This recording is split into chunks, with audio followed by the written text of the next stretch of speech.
በ1924 ዓ.ም ተመስርቶ ላለፉት 94 ዓመታት የሕክምና አገልግሎትን ሲሰጥ የነበረው የራስ ደስታ ዳምጠው መታሰቢያ ሆስፒታል የሚሰጠውን የሕክምና አገልግሎት ዘመናዊ፣ ቀልጣፋ እንዲሁም ደግሞ የተገልጋዮችን እርካታ ለማሳደግ በማለም በዛሬው ዕለት አዲስ የላቀ የሕክምና ማዕከልን በይፋ አስመርቋል።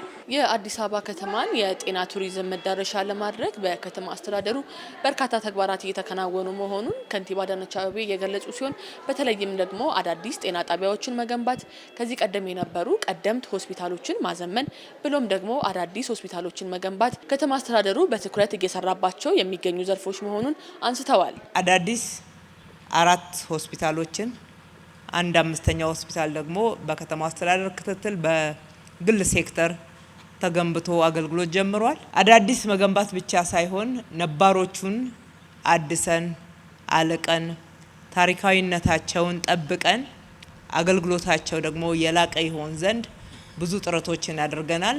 9 አዳዲስ ጤና ጣቢያዎችን በጤና ጣቢያ ስም ብንጠራቸውም የመጀመሪያ ደረጃ ሆስፒታል አገልግሎትን መስጠት የሚችሉ ጤና ጣቢያዎችን ገንብተን ወደ አገልግሎት አስገብተናል። በርካታ ሆስፒታሎች በግል ሴክተሮችም የተጀመሩ አሉ።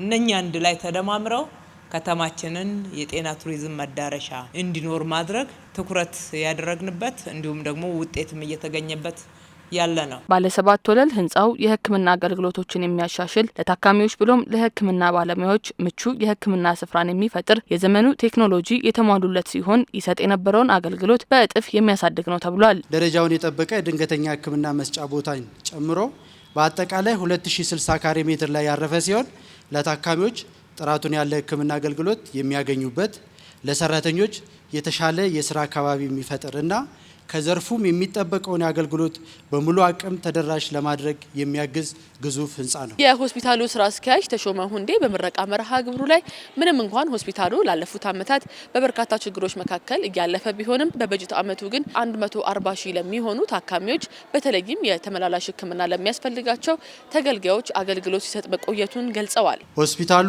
በበጀት ዓመቱ በተመላላሽ ሕክምና 140667 ህሙማኖችን ያከምን ሲሆን በድንገተኛ ሕክምና 15752 እንዲሁም ለ7861 የአስተኝቶ ሕክምና አገልግሎት መስጠት ተችሏል። በአዲስ የላቀ የሕክምና ማዕከል የፈረንጆቹ 2026 ምርቶች የሆኑ አርቲፊሻል ኢንተለጀንስን የሚጠቀሙ ዲጂታል ኤምአርአይ፣ የአልትራሳውንድ ተንቀሳቃሽ ኤክስሬ፣ በሰዓት 30 ሺህ ሊትር ማምረት የሚችል የኦክሲጅን ማምረቻን ያካተተ ሲሆን የጽኑ ሕክምና ክፍልን ወደ 19 ያሳድጓል።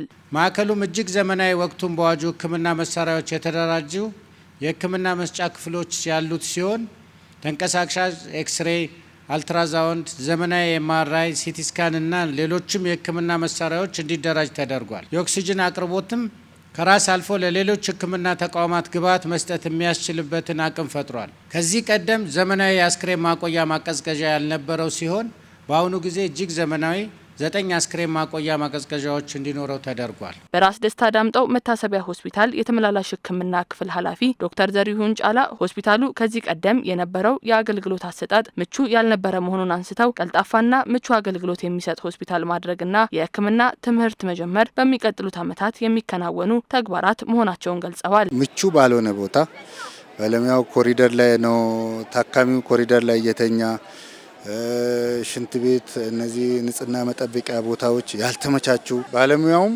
ታካሚውም ተደራርቦ የሚተኛበት ቤት ነበርና አሁን እጅግ በጣም እንደምታየው እንግዲህ እጅግ በጣም ዘመናዊ የሆነ የላቀ ኤክሰለንስ ሆስፒታል ነው የተገነባለን። በሚቀጥሉት ዓመታት ራስ ደስታ ዳምጦን በዚሁ ንጽህናዋ በዚሁ አገልግሎት ፍጥነትና እርካታ ማስቀጠል ከዛ በኋላ ደግሞ እንደ ማንኛውም ሆስፒታል ቲቺንግ ሆስፒታል የማስተማርና ምርምር ኮሌጆች እንዲሆኑ ነው እንግዲህ ያለን አቅጣጫ።